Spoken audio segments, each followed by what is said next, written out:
In this video, I'm going to tell you my thoughts on how you should go about getting to A class in iRacing if that was something that you're actively trying to do. I'm not the greatest sim racer in the world. My rating on iRacing is not even over 2k right now in the road section, so definitely nothing special. But in my mind, getting A rating or the A class is actually not that difficult. So if you're having a bit of trouble with it, we're going to go over 3 particular things that I think need to be covered first of all, and then in no time at all you'll be A class. You can get there in 6 months easily, depending on how many races you do a week. If you're someone that can only do 1 race per week, you work 60 hours a week or whatever in a job, and once the kids are in bed, you can only finally get to do an IMSA race, for example, or a skip barber or something on weekends, well then this is going to be a lot harder than someone that's fresh out of uni on holidays smashing 4 or 5 races every single day, obviously. So, well, it depends if you crash or not too much. But that'll lead us into the first one. There's 3 things that I want to cover, first of all, with how to get to A class. There's a lot of, in quotations, not my fault kind of stigma going on when I see to iRacing, or a lot of things lately of people uploading a clip. Who's at fault here? Almost looking for a bit of backup confidence and whether or not they think the other person was at fault, whether or not there's some general interest on things they could have done better. But either way, there's almost this theme of, oh, it wasn't my fault going on. So we'll discuss that quickly. There is you got to start from the back. You got to start from the back. Just trust me, you got to start from the back. We'll go into details on why that is if you really want to get to A class fast. And you will still gain iRacing. I know it's the first thing you hear, start from the back, like, oh, I'm going to lose on my iRacing, my iRating. You're not. First of all, you're going to get some, unless you're like above 2k rated or something, by just doing this, because a lot of the people are going to crash out. The risk factor of being stuck in the middle is too high. So we'll talk about that as we go through. And also using week 13 / some tutorials and how to actually get up to speed on each track, because that's one of the hardest things about starting on iRacing. First of all, you've got to afford all the content. You got the cars, they all handle differently. The tracks, you need to learn all the lines. It's very competitive. You can't be off the pace. And there's a way that you can get up to pace for free pretty quickly, or if you want to pay about $10 a month, you can also get up to pace a little bit faster as well. So before we jump into point 1, be sure to subscribe if you want to see more sim racing and gaming content. I'll always be uploading more and more. So if you press subscribe, then I'll pop up with future videos in your subscription box, and then you can click on it in the future if you want to have a look. So jumping into the first one, seeing a lot of not my faults going on. So the first thing you got to do is, the mindset with iRacing is everyone gets punished. Think back to primary school. Think back to one of your schools. I don't know if it's called primary in the United States, but you're about 10. And little Johnny's in the class being an absolute twat. What do you think's gonna happen? Either he gets sent out, first of all, and that's what everyone expects to happen when it comes to iRacing, but no, what actually happens is you've got one of those teachers that everyone's in trouble. Okay, one of you starts arcing up, everyone's in trouble. Everyone's staying back for detention. Everyone's paying the price. And that's how iRacing goes about it. There's a lot of debate on whether or not this is the right way to go about it. But think, if you're a developer, you've got 80,000 accounts to manage, right? Who knows how many protests they get filed every single day alone with this system. Could you imagine if they had to go through every single incident that happens in every single race? Like a 45-minute IMSA race, C-class category, will have 3 wrecks in it throughout, where one person's at fault more than the other. Sure, I absolutely agree. Someone's done something more wrong than the other in order to cause a crash, especially with rear ends. A rear ends would be an easy one, I completely agree. If you get hit in the back, coming into a corner, then chances are it's the other person not stopping in time. They missed their brake point, they did this, they did that, either way they rear-ended you, and you both get penalised. That's infuriating, I understand, but if they were to remove that from purely a management point of view, they've decided to remove it, they're going to look at every single individual and only penalise the one at fault, so that the people that were victims of the accident are looked after a bit more genuinely. Well, first of all, they're going to have way too many to look at. And second of all, now you've opened up a manipulative system. What happens if you brake check people down the main straight? You're getting a bit of a spiff, someone's driving too aggressively, you're annoyed at them, just got to brake check. Do you know? And there's people who are going to be able to do that. Not everyone.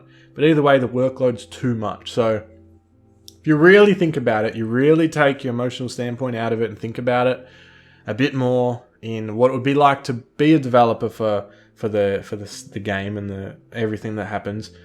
You have to just, in my mind, accept the fact that if there's an accident, everyone's at fault. It's the best way to go about it because everyone is on their best behavior most of the time because no one wants the punishment, and it is a hefty punishment. So I've found myself really, really being cautious, even in races where, from my point of view, the field of strength is high. I still will let people pass if I think it's a risky scenario. So that's the first thing you need to adapt, is everyone's in trouble. Everyone needs to accept responsibility, no matter who rear-ended who.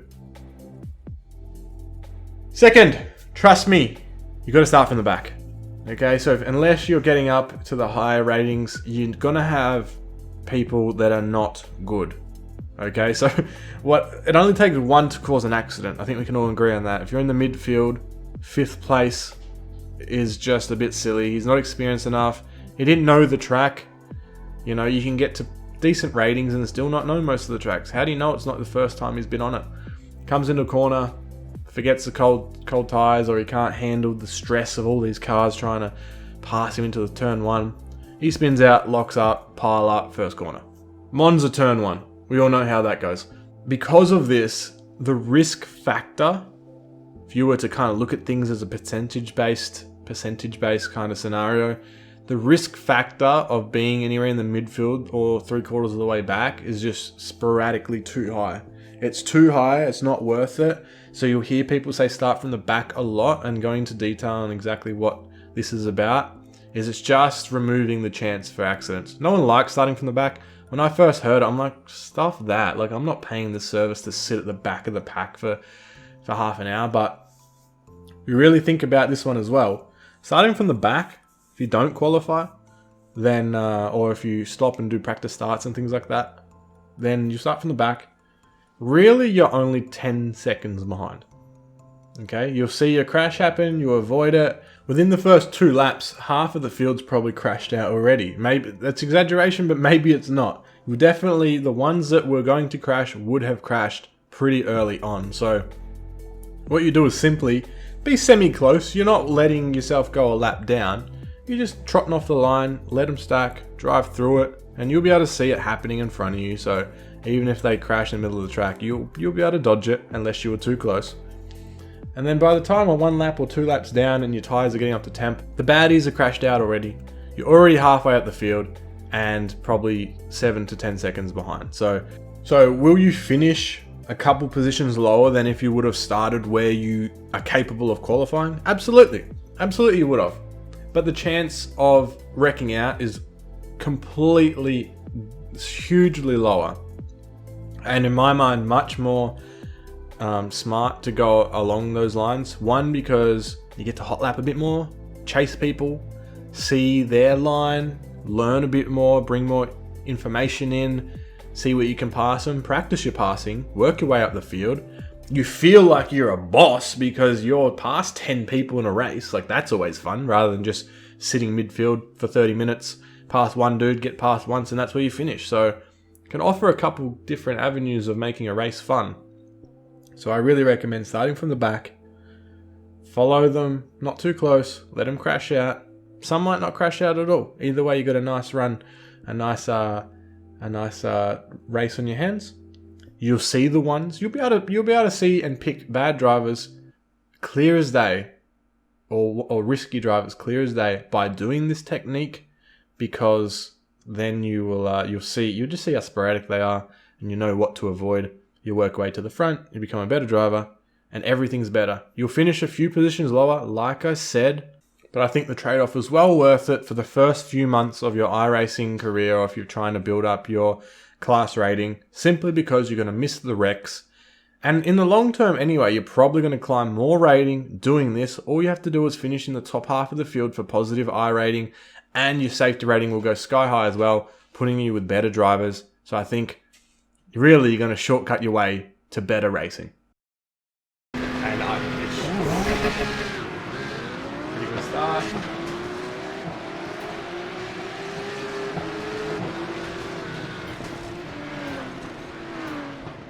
They didn't even make it to the first corner. Okay, I'll show you everything twice from my view like that, and also from the cockpit of what I saw when we were in it.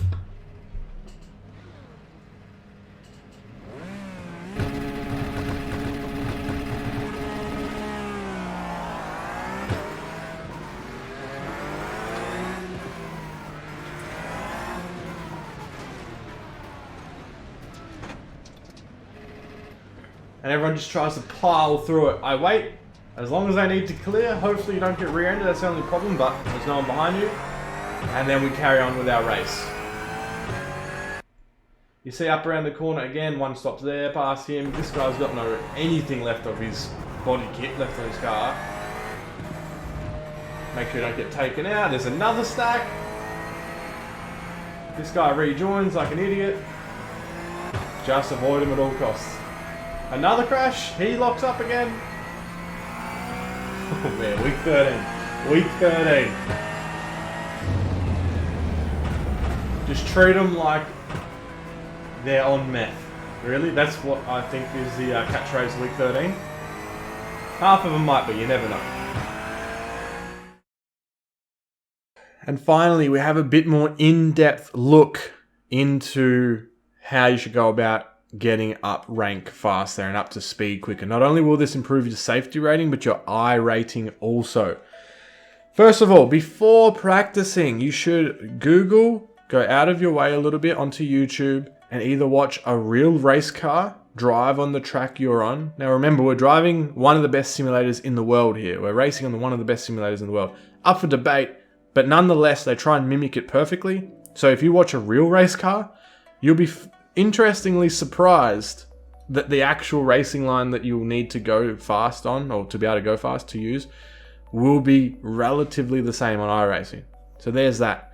Also, there's a lot of YouTubers and content up online about how to break down tracks, things to look for, pedal inputs. You can learn a lot really quickly within 5 or 10 minutes. Just watch one pro driver or someone good rip a lap of whatever track it is you're on for the week, if you've never driven on it before, and you'll quickly get up the front of the field. Because a lot of people waste their time joining a practice session 15 minutes before a race, and this happens more often than you're not, especially in the lower ratings. They literally do 5 laps of a track, they kind of remember the shape of it and the idea, and then and their break points, and the next thing you know, they're in a race. So if you already know the fast line, then you've already fast-tracked your way to the front of the field and to the higher ratings and higher safety rating classes. So definitely watch some type of tutorial or a race car ripping the track you're about to race on. Pay attention to their line and when they're on the gas, when they're on the brakes. And definitely get some practice in before the race. I think everyone's well aware of this, because you just got to get into the mind-muscle connection a bit more. Into the zone, into the race zone, where it becomes almost second nature to rip the track. Okay, so there's that. And finally, a nice little tip for you for the ones that stuck around towards the end is use week 13. Now this one is a timing thing. If you're in week 10, 11, 12, and then the season ends and week 13 begins, it can be either your worst nightmare or it can be the best thing ever.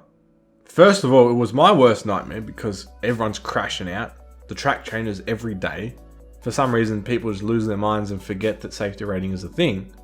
But now that I understand it a bit more and I know how to go about it, it's actually one of the best ways to climb safety rating and I rating. So using the things we've just seen before, we've just discussed, getting rid of the not my fault type mindset, doing the start from the back technique, that all works amazing just for normal content, right? Throughout the season, people on their best driving, their best skill set, pushing it really hard, practicing lots throughout the week. And because of that, the skill set's a bit higher.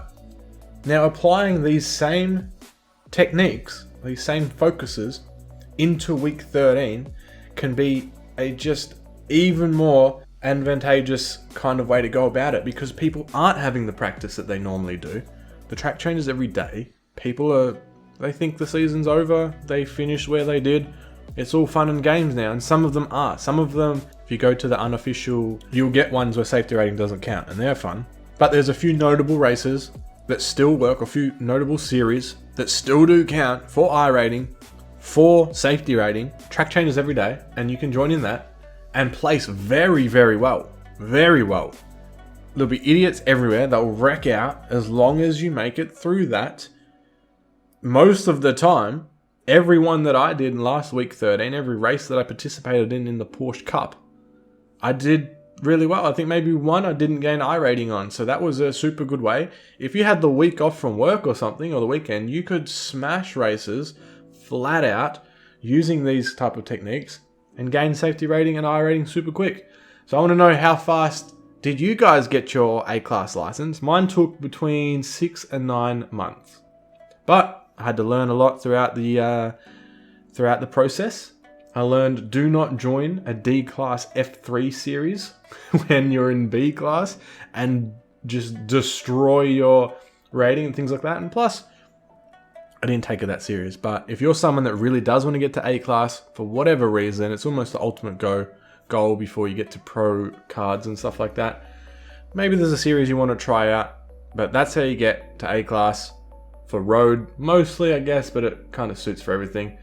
And if you found any information in this video at all, I really appreciate a thumbs up, guys. It helps with the YouTube algorithm, which somehow I've fallen out of lately. I don't know what I did wrong, but that would help me out a lot. And you can always subscribe to see more videos like this in your feed. Thanks for watching, guys. I will see you next time.